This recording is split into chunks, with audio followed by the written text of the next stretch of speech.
Ojalá por cada 100 hombres existiera al menos uno con su entereza y determinación. Los seres humanos, a ratos, quizá consecuencia de nuestra propia humanidad, somos ingratos, somos soberbios, nos quejamos demasiado.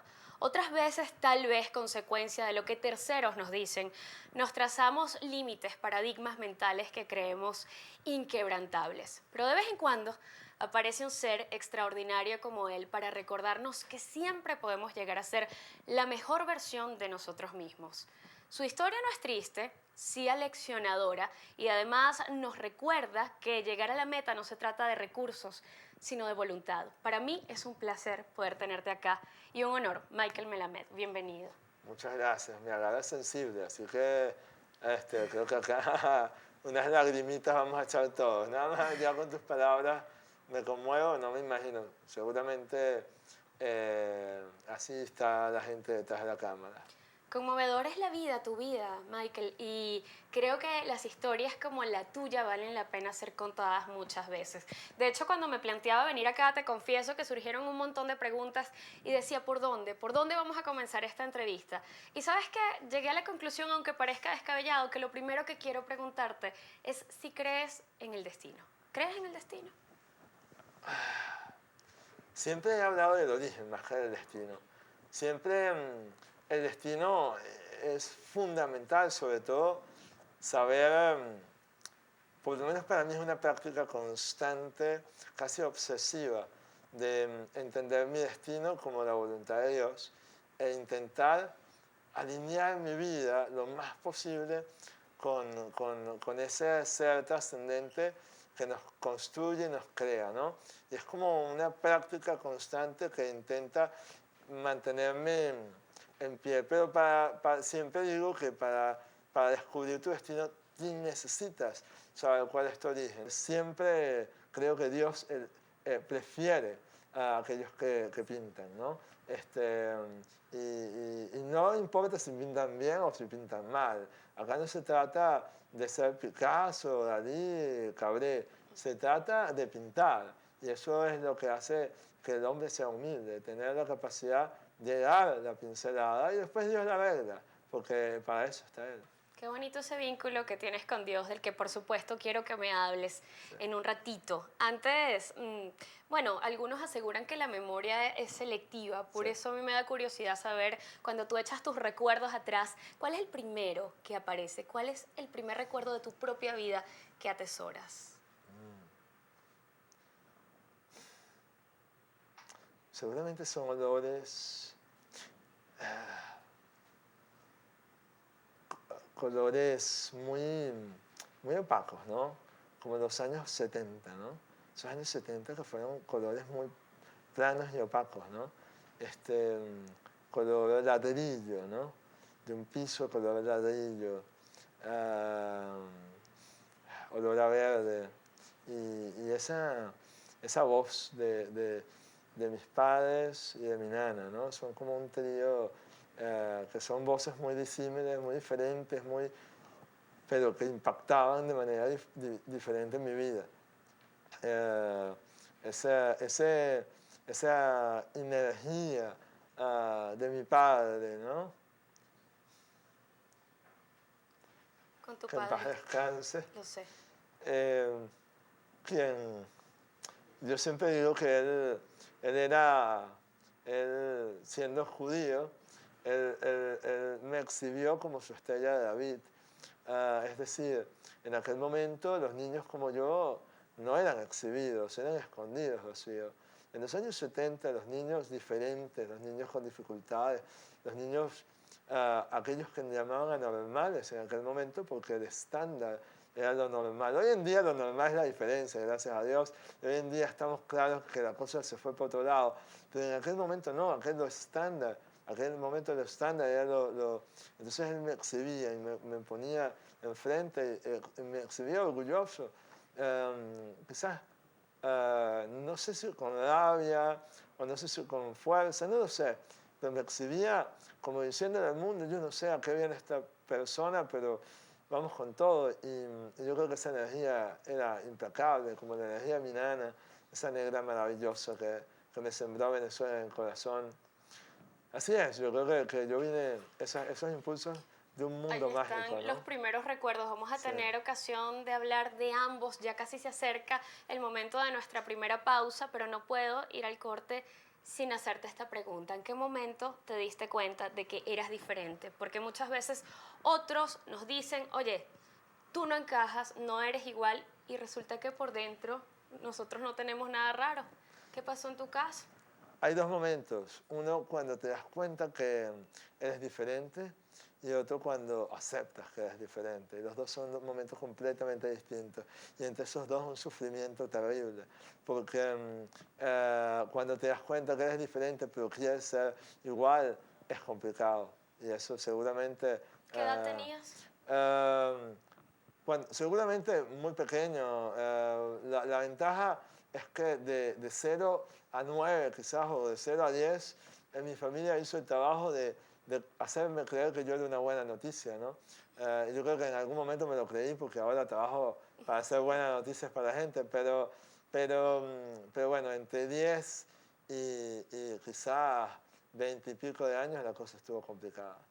Bueno, ya nos vamos a pasear entonces por esa década, nos tenemos que ir a una pausa. ¿Qué tal si me cuentas por qué es que los sueños se dibujan con lápiz? Bueno, para cuando ahora ya falta borrar, digamos, cuando tengas que borrar, necesites borrar, simplemente borras y vuelves a escribir. Así es la vida. Tiene muchas oportunidades para equivocarnos, reinventarnos y reencontrarnos. Así es. Tenemos mucho de qué hablar también nosotros, pero vamos primero a una pausa y luego seguimos. Ángel Melamed, cuéntame de Elena. Yo te decía, era tu nana y me corregiste en el corte comercial. Es mi nana. Claro, claro. La verdad que ella fue la encargada de sembrar a Venezuela dentro de mí.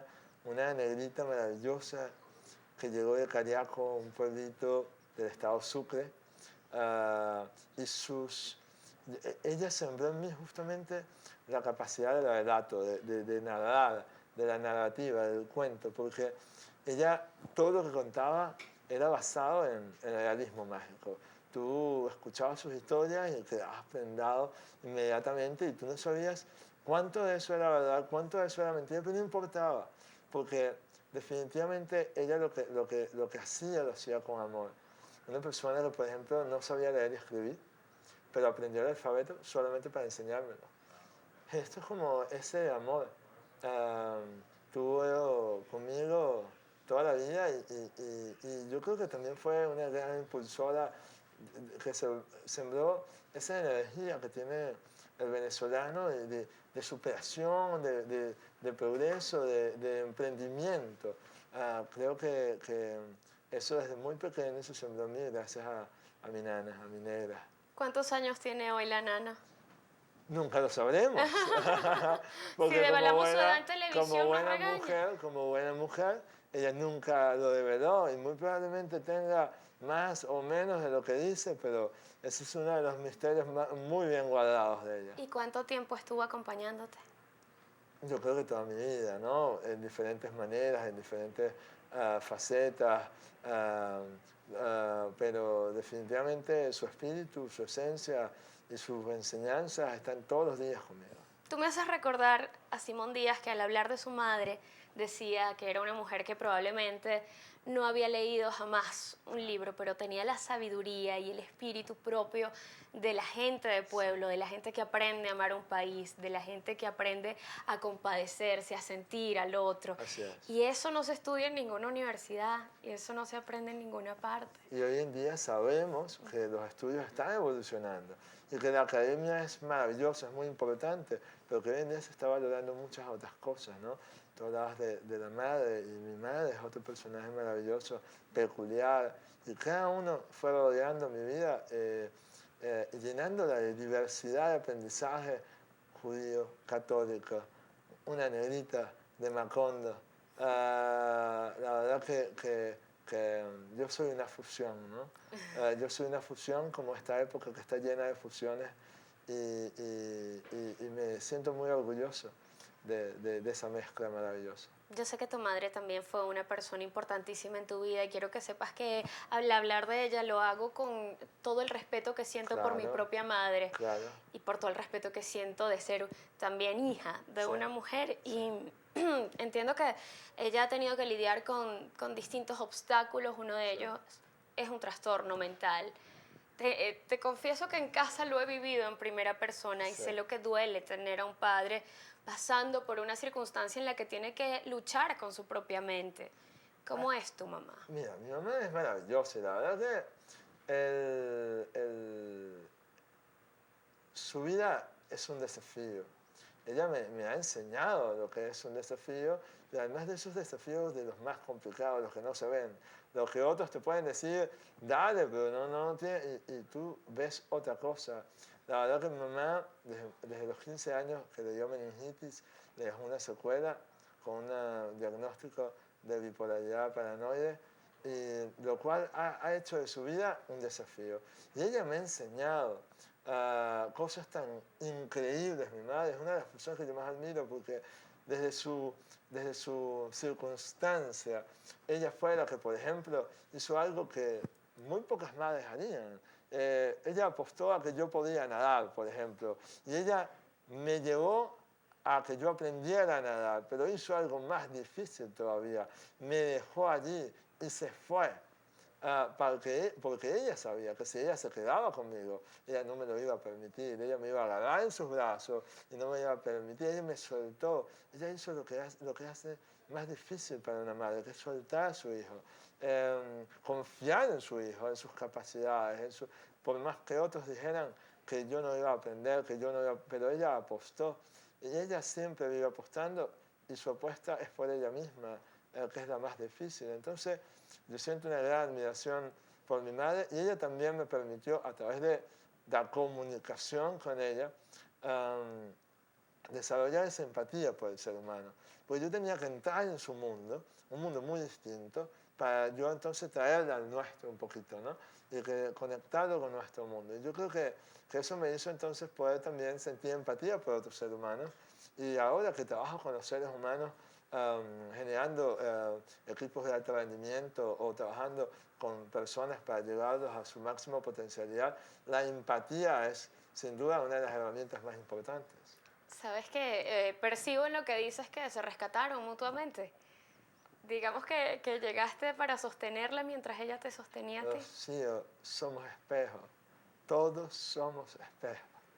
Esa es la grandeza de la vida, que para vivir tienes la mirada del otro, somos todos espejos y todos nos vivimos rescatando, por eso mi invitación perpetua a que nadie omita a nadie, a que cuando nos encontremos con un ser humano o un ser vivo, entendamos que nadie es invisible y que no sabes cuál va a ser ese ser que te va a cambiar la vida. Y además estabas hablando del milagro de su existencia y llego a la conclusión de que tu propia existencia también es un milagro. No sé si podríamos detenernos allí en el diagnóstico de los médicos cuando naciste, cuando comentan, tiene un retraso motor, probablemente no llegue adulto para contarlo. Hoy voy a develar tu edad si me das permiso. Pero por supuesto, Está en Wikipedia, así por que puedo decir que Dios, tienes pero 40 por años y qué bien llevados. supuesto. En verdad tengo 72, pero Pero no, me conservo muy bien, no. soy vegetariano. Pero no, claro, claro, y 40 años bien vividos y además segundo a segundo. Yo creo que a mí me daban 7 días de vida, entonces ¿Qué es un retraso motor? el retraso motor es como llamaban a lo que no era retraso mental. Porque en aquel momento no había manera de diagnosticar nada. Entonces, lo que había era retraso mental, y como yo no tenía retraso mental, porque gracias a Dios, la afección, que fue la falta de oxígeno en la médula espinal, no tocó la corteza cerebral.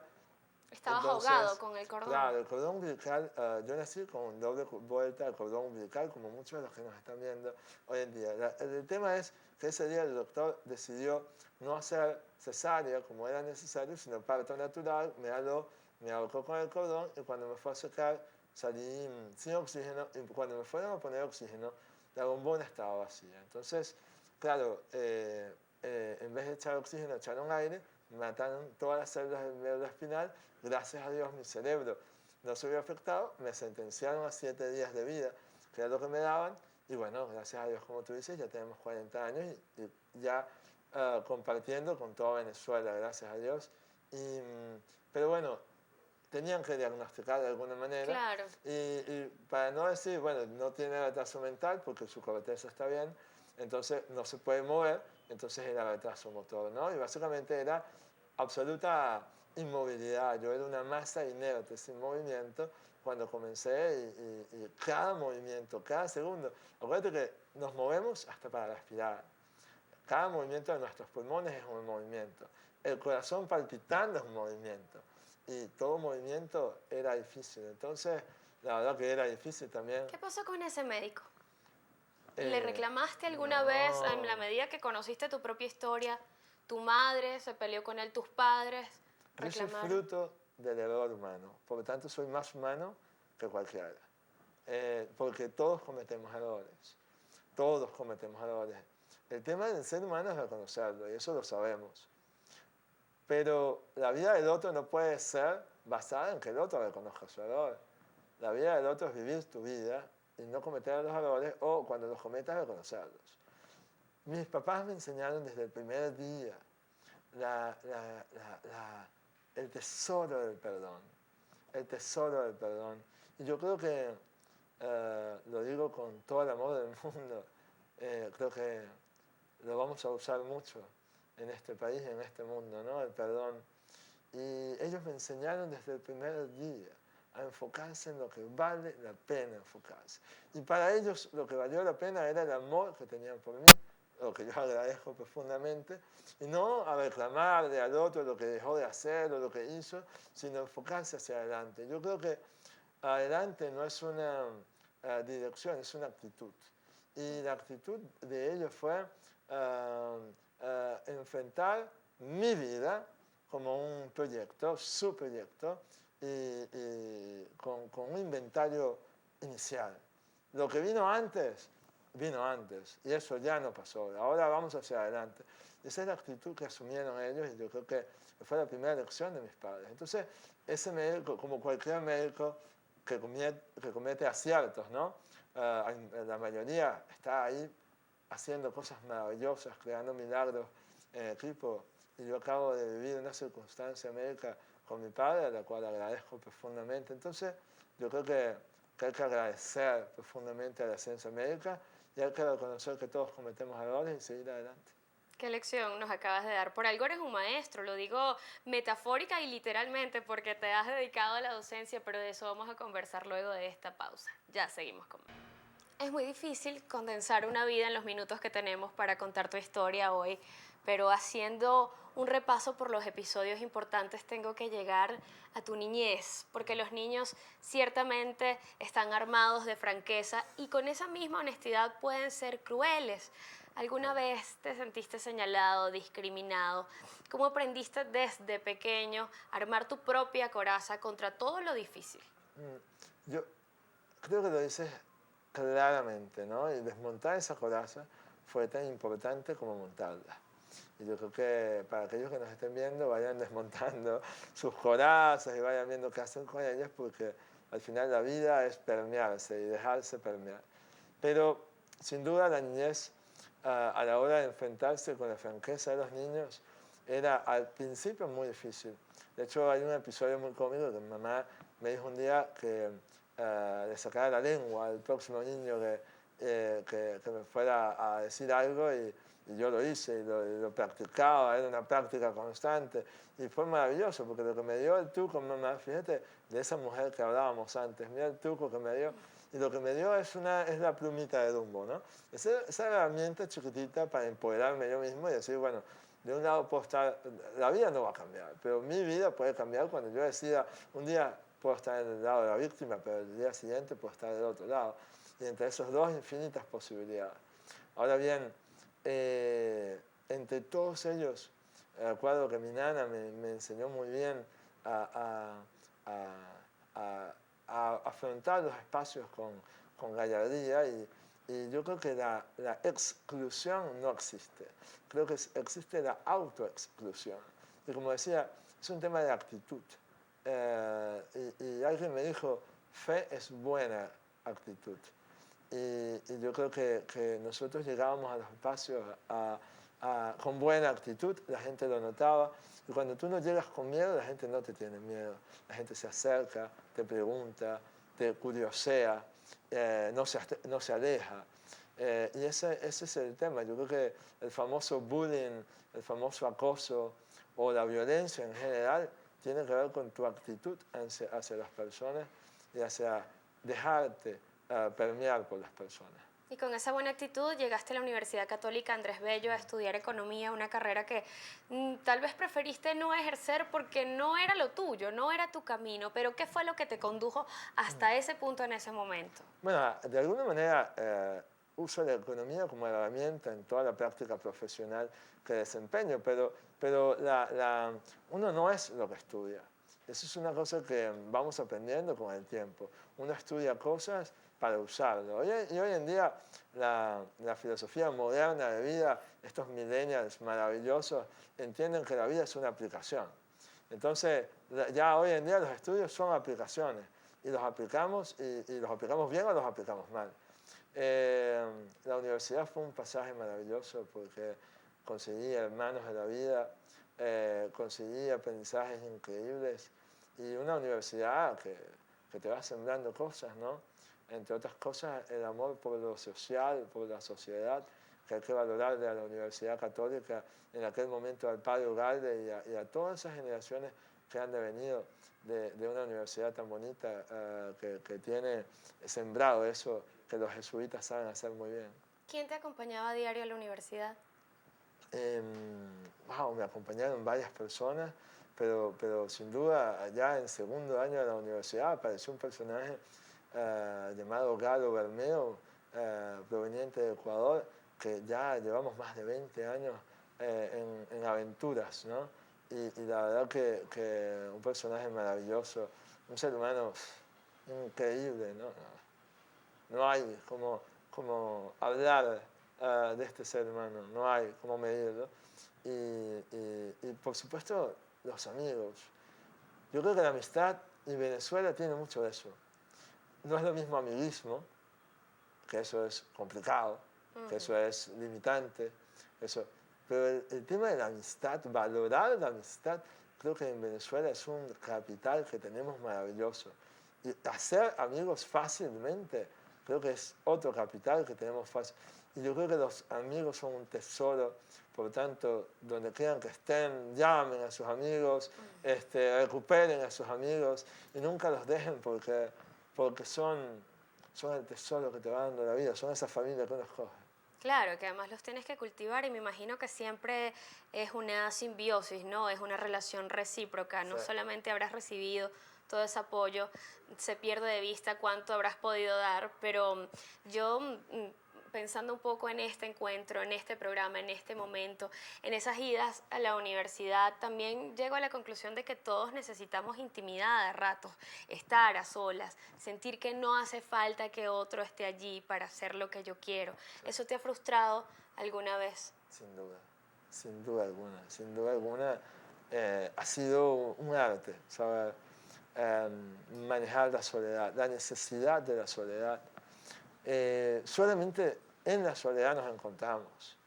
Solamente para encontrarse con el otro necesitas encontrarte y solo en la soledad nos encontramos. Por lo tanto, valoro y agradezco a todas esas personas que han sabido manejar mi intimidad, mi soledad, mi necesidad de estar solo a veces. La gente me ve y no sabe lo introvertido que puedo llegar a ser. Yo soy introvertido, no soy tímido, gracias a Dios, pasó esa etapa, que también la viví, pero soy muy introvertido, mi conversación es conmigo mismo constantemente, conmigo y con Dios, constantemente, un tanto también reflexionando acerca de lo que vamos haciendo con nosotros y con otros. Entonces, la soledad es parte fundamental de mi día a día y ha sido muy frustrante a veces no poder tenerla dada pero entonces es ahí donde uno tiene la posibilidad de empoderarse a sí mismo y buscarla y encontrarla. Has hablado mucho de Dios. Sí. Hablaste también de un padre judío. ¿Cuál es tu religión? Yo soy judío de religión, es decir, y amo mi religión y mis tradiciones. No soy muy religioso, eso siempre lo digo, cada vez soy menos religioso, pero cada vez estoy más cerca de Dios, o cada vez me siento más cerca de Dios. Pero yo amo las religiones en general, amo la humanidad como una religión, amo, todo el mundo sabe, soy admirador profundo de la vida de Jesús, soy una locura, soy devoto de la Virgen de Guadalupe, como no tienes una idea, y es muy raro en cada una de ellas, y me he encontrado sobre todo con la posibilidad de que cada ser humano es distinto y desde su espacio aportarle al mundo es el deber de cada uno. ¿Conociste al Papa Francisco? Conocí al Papa, qué maravilla de ser humano. Y le regalé los zapatos, Jorge, don Jorge. Y es una cosa maravillosa porque yo por un día me sentí argentino. Y tengo que decirlo, porque yo que soy el más venezolano de los venezolanísimos, de pronto escuchaba a los argentinos gritarle, Jorge, Jorge. Yo decía, wow, qué cercanía, qué admiración. Me sentí latino, pues, me sentí representado, me sentía orgulloso de un ser humano que nos está dejando como latinos muy bien parados en el mundo, pero además un ser humano que por supuesto tiene una conexión con Dios maravillosa, y le llevamos desde Venezuela no solo nuestro amor, nuestro cariño, nuestro aprecio, sino, bueno, pedir desde Venezuela esas bendiciones. Es cálido, es cercano. Absolutamente, y además, bueno, y además me recibió los zapatos, ¿no? O sea, le llevamos unos zapatos gastados. Cuando nosotros íbamos a ir y uno le va a llevar un regalo, uno decía, bueno, le llevo la medalla, que es una medalla, o le llevo los zapatos, y nos pidieron los zapatos y el número. Y era como símbolo del esfuerzo, ¿sabes? Nos pudo haber pedido la medalla, ¿sabes? El trofeo. Y mi papá, que en paz descanse, me dijo, no, qué bonito que te pidió los zapatos, porque los zapatos son símbolos del esfuerzo. Y unos zapatos gastados, muy gastados, simbolizan no solamente el esfuerzo que uno ha hecho, sino el esfuerzo de esa gente humilde que hace el esfuerzo todos los días, Rocío, todos los días. Y yo creo que ahí es donde nos encontramos. Y yo, muy humildemente, recibí sus bendiciones, sus palabras, bendijo la bandera, nos bendijo a toda Venezuela. Y yo le dije algo que para mí era muy importante decirlo, que era que Dios nos bendiga para construir el mundo de los humildes. Porque cuando construyamos juntos el mundo de los humildes, todos estaremos incluidos. Y yo creo que el Santo Padre es un privilegio estar viviendo una época junto con Él. Así que para mí, una bendición. Y para Venezuela también lo es. Amén. Vamos Amén. un corte y... Un niño normal, aunque el cuerpo diga lo contrario. Un adolescente normal, un hombre normal que se enamora, me imagino. Claro.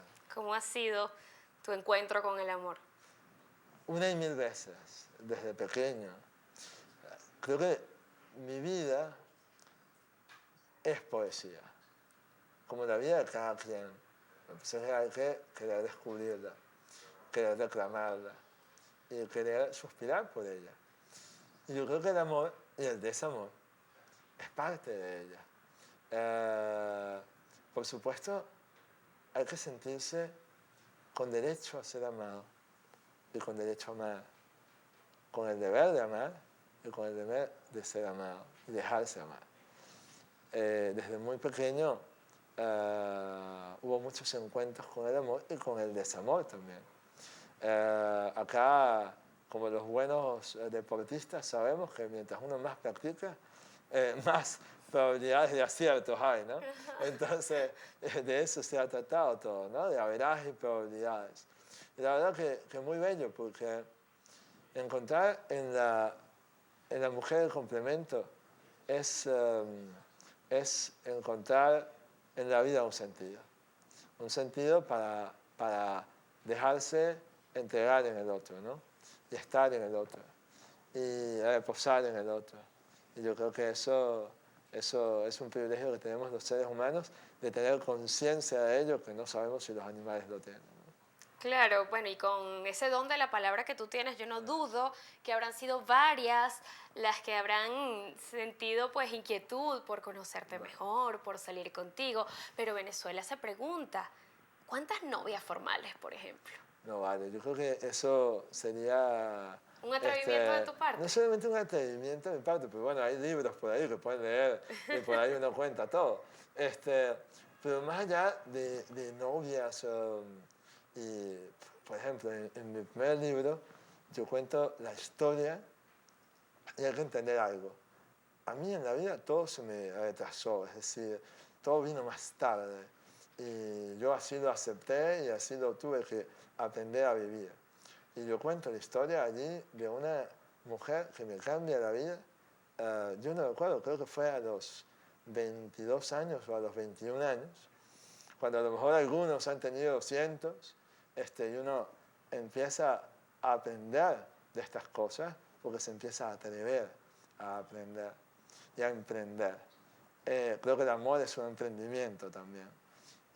Entonces, como te digo, hay como muchos capítulos de este aprendizaje y ahí están relatados en los libros, pero más allá de eso, yo creo que es agradecer a esos personajes que se han cruzado por mi vida y que me han permitido ser parte de la suya, porque la verdad que están sembrados, ¿no? Uno al final no es uno es producto de las miles de interacciones que te producen. Entonces, al final, Neruda decía que esta vida es una eterna despedida, por lo tanto es un eterno encuentro también. Esa mujer de la que hablas, que retratas en tu libro, en el documental, sí, probablemente quienes siguen tu vida de cerquita y tu carrera y tu trayectoria y tu legado saben que es de esas que llaman de la mala vida.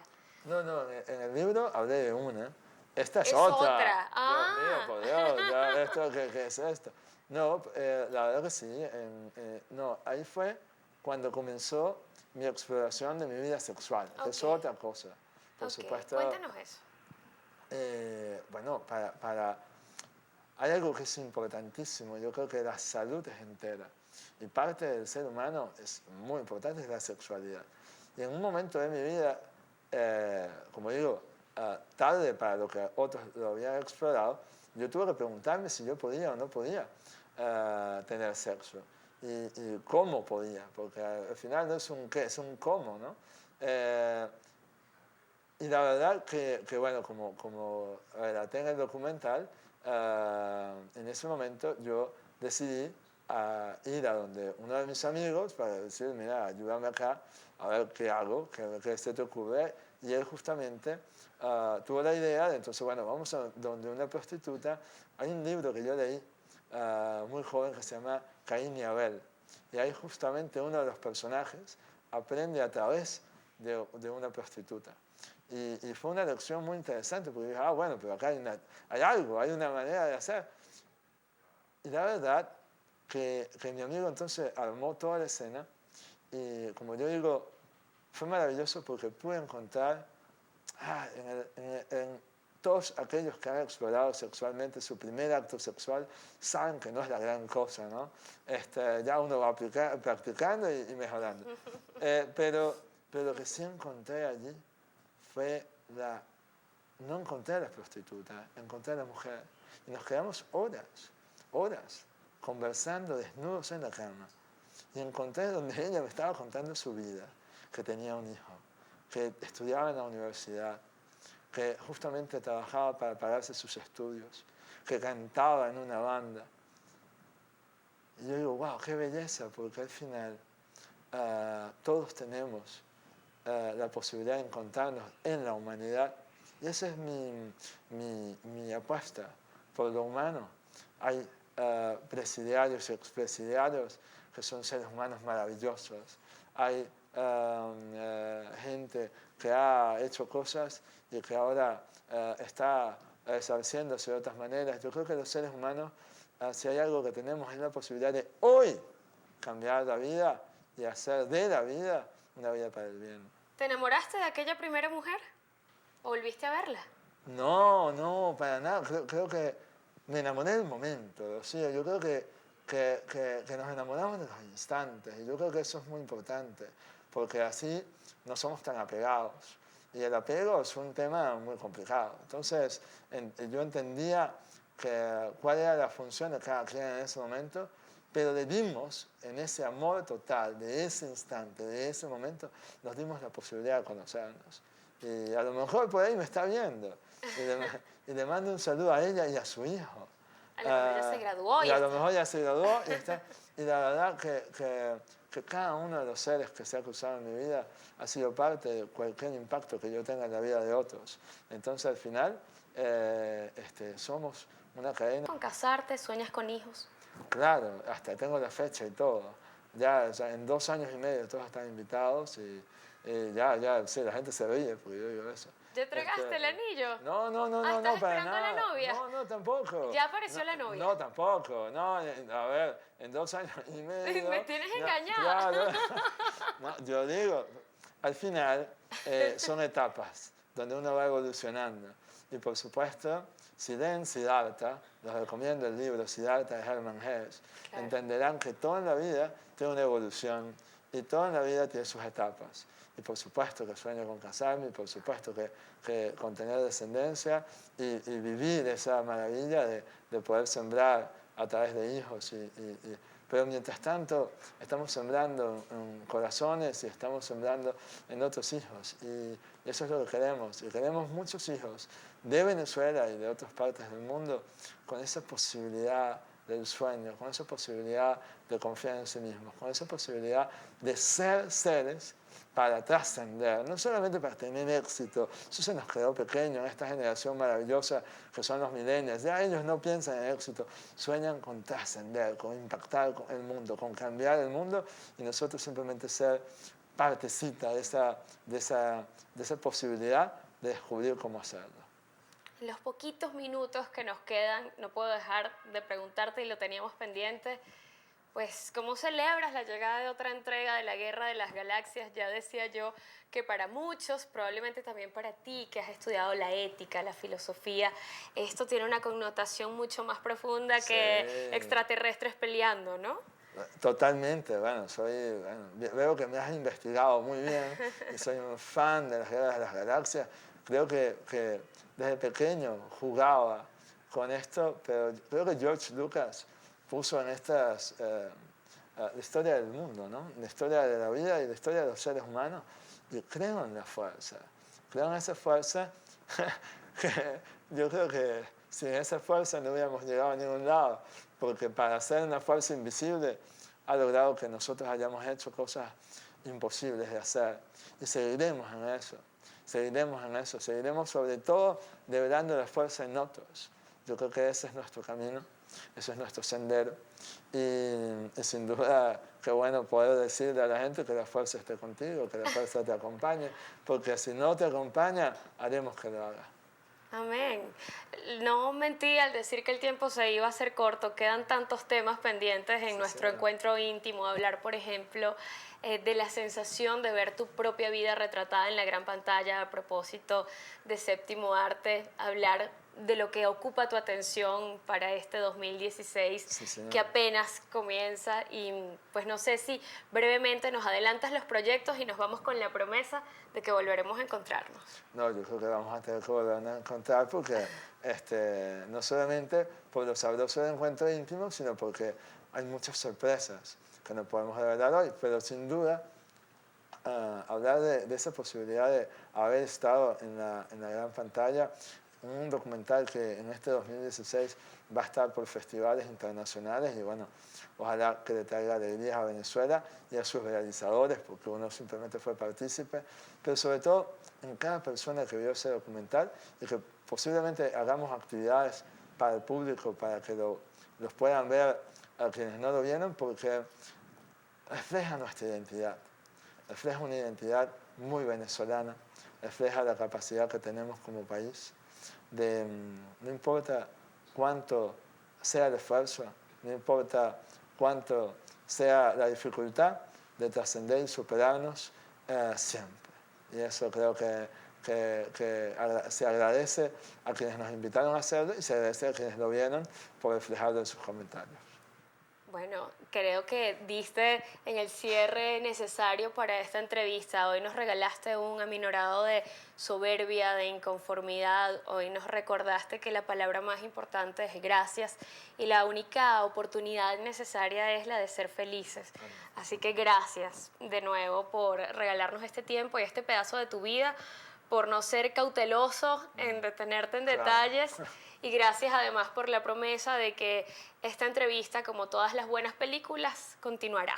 Viene la segunda parte. Amén. Oh, qué bueno, qué bueno. Esta es tu casa. Nosotros nos despedimos hoy, también invitándolos a acompañarnos el próximo domingo y agradeciendo al Hotel Tamanaco Intercontinental por prestar el ambiente ideal para que este encuentro íntimo haya sido tan íntimo como Venezuela esperaba. Feliz fin de semana.